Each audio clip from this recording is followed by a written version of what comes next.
Welcome to this video. Today we'll be discussing on how to predict diabetes using machine learning. Diabetes is a chronic condition that affects millions of people around the world. It occurs when the body is unable to properly regulate blood sugar levels, which can lead to serious health complications. In this video, we shall show you how to build a machine learning model that can predict the likelihood of an individual developing diabetes. The first step in building this model is to collect and prepare your data. This will involve gathering information on individuals that includes their health and any risk factors for diabetes. The dataset used in this video is downloaded from Kaggle, which contains millions of datasets. The PIMA Indians Diabetes dataset, which is used in this video, it contains data on 768 people's record, including information on their health and various risk factors for diabetes. This dataset includes features like pregnancies, glucose, blood pressure, skin thickness, insulin, BMI, which is the body mass index, diabetes pedigree function, age, and outcome, which is a class variable which contains either zeros or 1 indicating whether the individual developed diabetes within 5 years of the measurement being taken. So, now let's understand why do we need this model. As we know, diabetes is a medical disorder that impacts how well our body uses food as fuel. Diabetes can cause blood sugar levels to rise if it's not monitored continuously and managed carefully, which raises the chances of side effects like heart attack and stroke, which can be really severe. Normally, diabetes is predicted by manually by doing all sorts of tests and it takes time. More time would be taken if large amount of people are tested at once. So, in order to prevent this, we can automate this process, which will provide us with two benefits. First, the time taken will be reduced. Second, the error rate, the rate of detecting diabetes manually, can be reduced significantly. So, now let's move on to the code.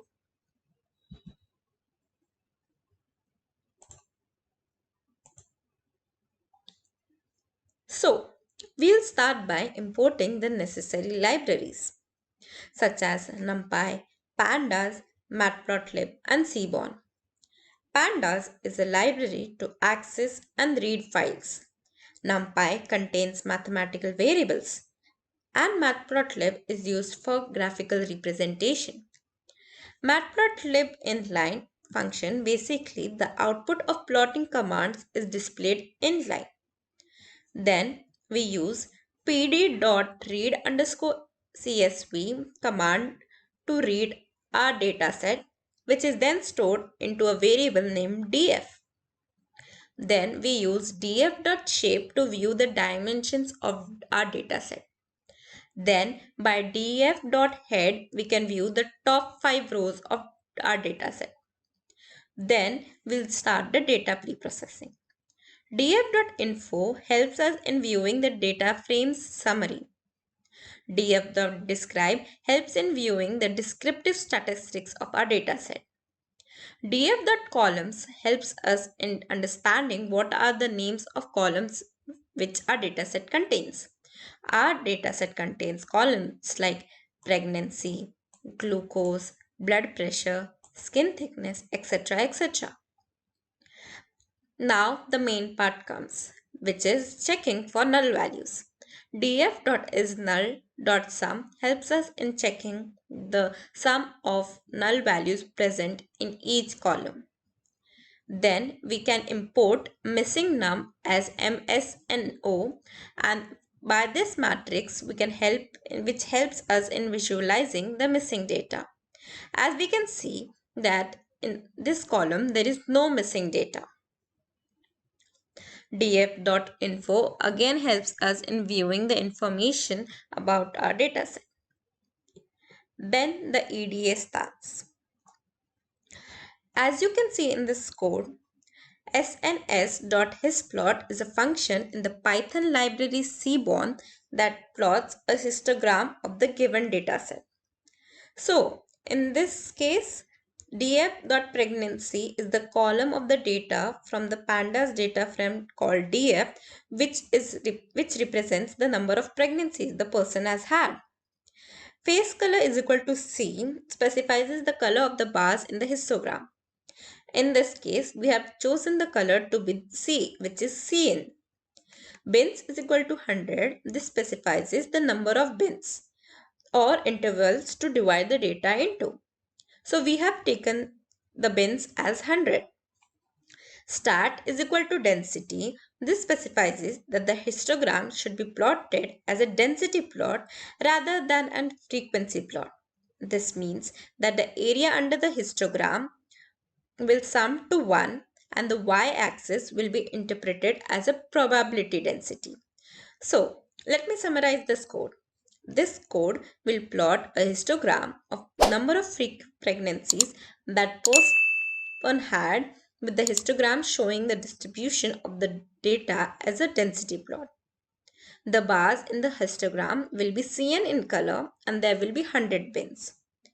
So basically this plot we can see shows that the percentage of people having pregnancy between 0 to 3 children is the highest.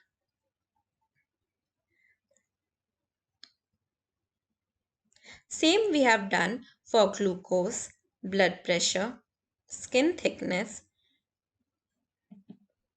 Now let's go on to the visualization of target variable. In this code, Matplotlib library is used to create a pie chart which visualizes the distribution of the outcome feature in our dataset. The outcome feature is basically a binary variable which indicates whether the individual has developed diabetes or not within the 5 years of measurement being taken. Over here, in the outcome feature, 1 stands for diabetic and 0 stands for healthy. The style module of Matplotlib is used to specify the style of the plot. The available styles can be printed to the console using style.available. The style Seaborn under hyphen plus pastel is then selected using style.use. The labels of the two categories of the outcome features are defined in a list called labels. The value underscore counts method is used to count the number of individuals in each category, and the resulting counts are plotted in a pie chart using plot method. The kind parameter specifies that the plot should be a pie chart, and the labels parameter specifies that the labels should be categories. The subplot parameter is set to true, which creates a separate subplot for each category. The auto PCT parameter specifies the format of the labels that show the percentage of individuals in each category. The label distance parameter controls the distance between the labels and the pie chart. And the fig size parameter specifies the size of the figure. This code is using the Matplotlib and the Seaborn libraries in order to create a bar chart that visualizes the distribution of the outcome feature in our dataset. The figure function is used to create a new figure with the specified size. The count plot function from Seaborn is used to create a bar chart that shows the counts of variables in each category of the outcome feature. The x parameter shows the features to use for the x-axis, and the data parameter specifies which data we need to use. The palette parameter basically defines the color palette for the bars. The set underscore x tick labels function is used to specify the labels for each category of the outcome feature. The value underscore counts method is used to count the number of individuals in each category. and the resulting counts are printed to the console. From these two graphs, we can understand that in our data set, the number of people who are healthy are more than the number of people who are diabetic.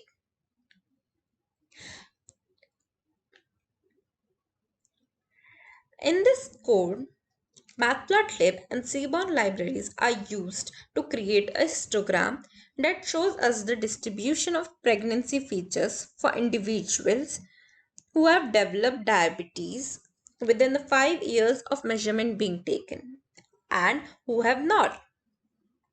The figure function is basically used to create a new figure. The diskplot function from the Seaborn is used to create a histogram for each group of individuals, which is outcome is equal to 1 and outcome is equal to 0. The color parameter specifies the color to use in the histogram bars, and the rug parameter you adds a rug plot, which is a small vertical tick at each data point. The legend function is used to add a legend to the plot which indicates that which histogram corresponds to which individuals, like which is for diabetic and which is for non-diabetic. So we have done the same thing for glucose, blood pressure, skin thickness, insulin, BMI, diabetes pedigree function, age. Now let's move on to the pair plot. This code is using Seaborn library to create a pair plot that shows the relationship between all pairs of features in a dataset. A pair plot is a type of scatter plot that shows the relationship between the two variables. Pair plot function is used to create the plot. The U function, the U parameter specifies a feature to use to color the points in the plot. The palette parameter specifies which color is needed to be used. So basically in our case, the outcome feature is used to color the points and the reds are the color of the palette. So this would create a plot where the points for individuals with outcome is equal to 1, which is diabetic, are colored differently from the points with individuals with outcome is equal to 0, which is healthy. So this plot can be used to explore the relationship between different features in the dataset and see if there are any patterns or trends which may be useful for us in building a machine learning model. Finding correlation between the columns. So this code is using the Seaborn library to create a heat map that shows the correlation between the features in the data frame. A heat map is a graphical representation of data where the values are represented as colors. We use the core method to calculate the correlation between the features in the data frame. This returns a correlation matrix, which is a table showing the correlation between all the pairs of features. The heat map function is then used to create the heat map. The Vmax parameter specifies the maximum value to use on the color scale. The square parameter specifies whether to set the aspect ratio of the plot to equal or not. The CMAP parameter specifies which color we need to use. The ANOT parameter specifies whether to add the numerical values to the cells of the heat map. The line width parameter basically specifies the width of the lines between the cells. The set underscore title method is used to add a title to the plot. This plot can be used to explore the correlation between different features in the dataset. And we can see if there are any strong relation that may be useful for building our machine learning model. So by doing all of this EDA, we understood that there are a lot of values which are 0, but it shouldn't be 0 and it can act like an outlier which will affect our model. Hence, these need to be removed. Splitting the data into training and testing data. This code is using the train underscore test underscore split function from the sklearn library to split a dataset stored in a data frame called DM into two subsets, a training set and a testing set. The X variable is assigned to all the columns in the dataset except the last one, which represents the outcome features. And the Y variable is assigned to only the last column. This splitting of the data into a training set and a testing set is a very common practice in machine learning, as it helps you to evaluate the performance of your model. The training set is basically used to train that model, and the testing set is basically used to evaluate the model's predictions. So basically we use x.head to view the top 5 rows in the x variable, and we do similarly the same function for the y variable. So this code is using the train underscore test underscore split function from the sklearn library to split the dataset into two subsets, which is a training set and a testing set, which is so the x underscore train and the y underscore train variables are assigned the training data, and the x underscore test and the y underscore test variables are assigned the testing data. The train underscore test underscore split function will randomly split the data into a training set and a testing set with a specific ratio. So in our code, the test underscore size parameter is set to 0.33, which means that 33% of the data will be used for testing and 67% will be used for training. The random underscore state parameter specifies the random seed to use when shuffling the data before splitting it. So, the splitting of the data into training set and a testing set is a very common practice in machine learning, as it helps you to evaluate the performance of your model on unseen data. The training set is basically used to train the model, and the testing set is basically used to evaluate the model's prediction. Then we use the head function to basically view the top 5 rows of x underscore train and y underscore train. Then we check all columns and rows of the data set to find the number of zeros in each column. Then removing the zero using mean strategy.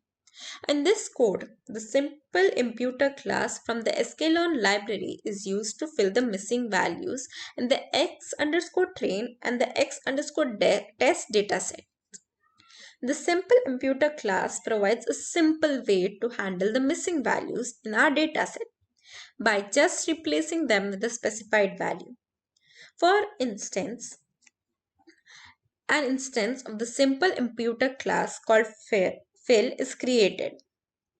The missing underscore values parameter specifies the placeholder value to use for the missing values. And the strategy parameter specifies the strategy to be used in replacing the missing values. So the missing underscore values we have used is 0. And in our case, the strategy parameter we have set is to mean, which means the missing values will be replaced with the mean value of the feature. Next, the fit underscore transform method is used to fit the imputer to X train data and then transform the data by replacing the missing values with the mean mod. The same method is then used to transform the X test data. This test is very helpful for handling missing values in the dataset, as many machine learning algorithms do not handle missing values very well and may produce poor results if these are present. So by filling the missing values, we are ensuring that the data is complete and can be used to train a model. So mean imputation, which means strategy is equal to mean, is a good option if the data is normally distributed or if the missing values are evenly distributed throughout the dataset. The median imputation is a good option if the data is skewed or has outliers, or as the median is not affected by these. So, as we have seen in our ADA that our data is normally distributed and we can use the mean method to impute the zero values. Here we are importing all the necessary libraries for our models. Logistic regression. So, in this code, we are using the logistic regression class from the sklearn library to train a logistic regression model on the x underscore train and the y underscore train datasets and make predictions on the x underscore test dataset. First, an instance of the logistic regression class called LR is created. The random state parameter specifies the random seed which is used when fitting the model. Next, the fit method is used to fit the model to the training data. Then, we use the predict method, which is used to make predictions on the test data, and the results are stored in the y underscore predict one variable. The score method is used to evaluate the model's performance on the test data. It returns the accuracy of the model, which is the percentage of correct predictions, and it's basically stored in LR score variable. Logistic regression is a type of classification algorithm that is commonly used for predicting binary outcomes such as 0 or 1, healthy or sick, etc. So it basically works by fitting a linear model to the data and using a sigmoid function to transform the output of the model into a probability which is usually between 0 and 1. So in this code, we are using the ROC underscore curve and AUC functions from the sklearn library to evaluate the performance of a logistic regression model on the test dataset. It is also using the accuracy underscore score and the log loss functions to calculate the additional matrix for evaluating the model's performance. The predict underscore proba method is used to predict the probability of each example in the test set belonging to each class. The resulting probability values are then stored into y underscore pred underscore proba variable. The ROC curve function is used to calculate the false positive rate, the true positive rate, and the threshold values for a receiver operating characteristic curve. So basically, this curve is a graphical representation of the performance of a binary classifier that shows the trade-off between the false positive rate and the true positive rate as the decision threshold is varied. So the accuracy underscore function is used to calculate the accuracy of the model on the test set, which is the percentage of correct predictions. The log underscore loss function is used to calculate the log loss, which is a measure of the model's performance. A support vector classifier. SVM is a type of supervised machine learning algorithm which is commonly used for classification tasks. It works by finding the hyperplane in a high dimensional space that maximizes the separation of the classes. The hyperplane is chosen to maximize the margin, which is basically the distance between the hyperplane and the nearest examples of each class.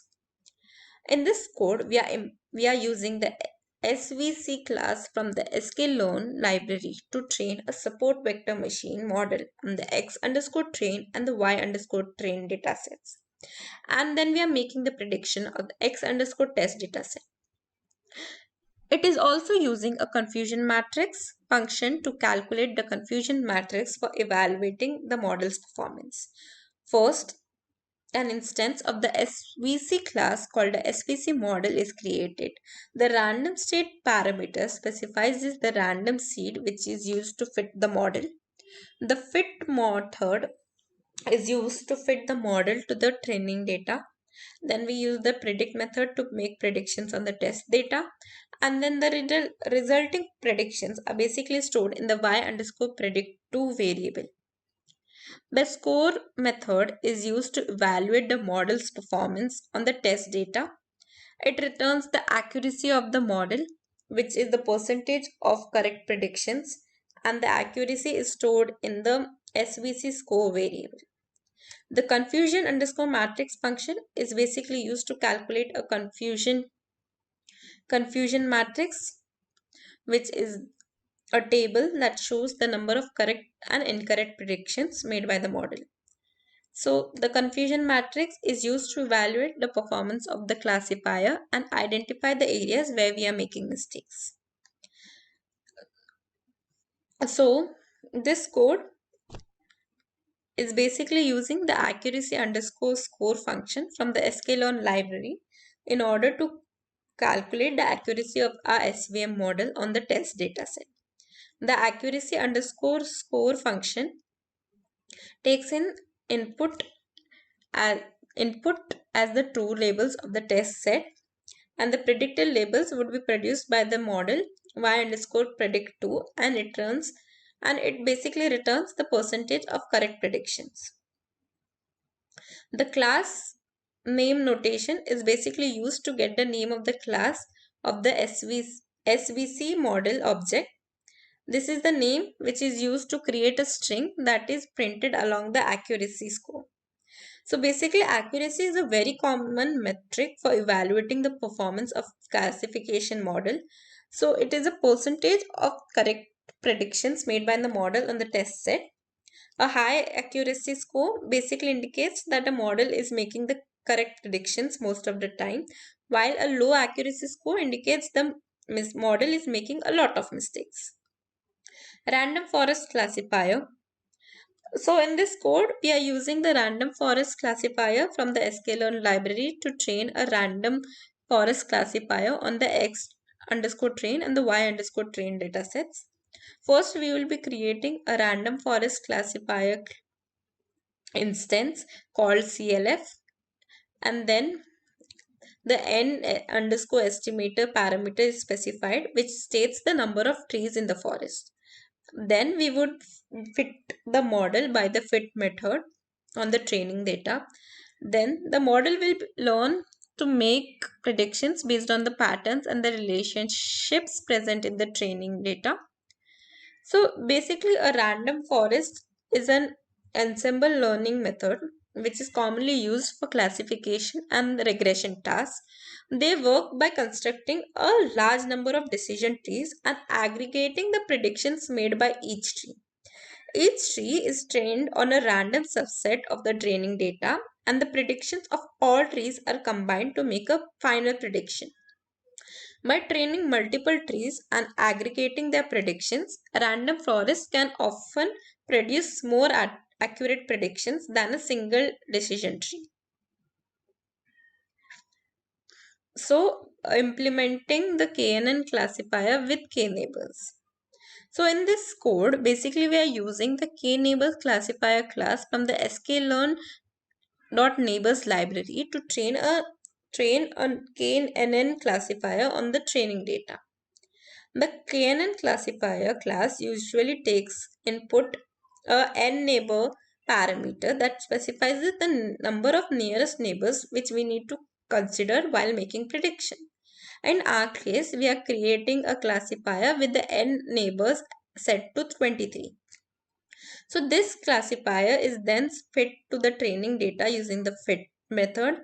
This involves finding the 23 nearest neighbors for each training sample and using them to make predictions about the class label for the sample. The classifier's performance is then evaluated on the test data using the score method, which basically returns the accuracy of the classifier on the test data. The final line of the code uses string formatting to print the accuracy as a percentage, which is rounded off to the 2 decimal places. The resulting output will be the accuracy of the KNN classifier on the test data, which is basically expressed in percentage. So, we are basically setting up arrays to store the train and the test accuracy.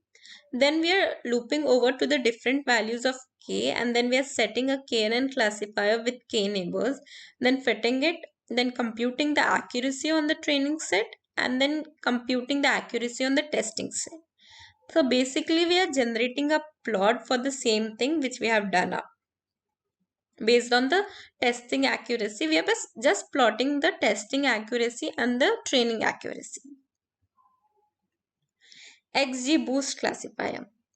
XGBoost is a popular machine learning library for gradient boosting that is widely used for classification and regression tasks. So it's basically known for its high performance and the ability to handle large datasets. In the code shown, we are using grid search CV function from the sklearn library to perform a grid search for the best hyperparameters for an XGBoost classifier. It is also using make underscore scorer function to create a custom scoring function for evaluating the model's performance. The grid search function is a type of hyperparameter tuning method that involves specifying a grid of hyperparameter values to search over. Training a model for each combination of values and evaluating the model's performance using cross validation. So the function basically returns the best combination of hyperparameters based on the evaluation matrix. The param underscore test variable specifies the grid of hyperparameters which needs to search over. The scoring variable specifies the evaluation matrix to use. In our case, we are using AUC and accuracy metrics. The refit parameter specifies which matrix to use when choosing the best model. The fit method is used to fit the search grid search object to the training data, and this is used to train a model for each combination of hyperparameters and evaluates its performance using cross validation. So when the process is finished, the best combination of hyperparameters will be stored in best underscore params underscore attribute of the grid search XGB object. Algorithm analysis. So this code will basically create a list of machine learning models that have been trained on some data. So the models in our list include logistic regression, support vector machine, KNN, random forest classifier, and XGBoost classifier. So a models list is created by assigning the trained instance of the class of the models which we have trained to the variables.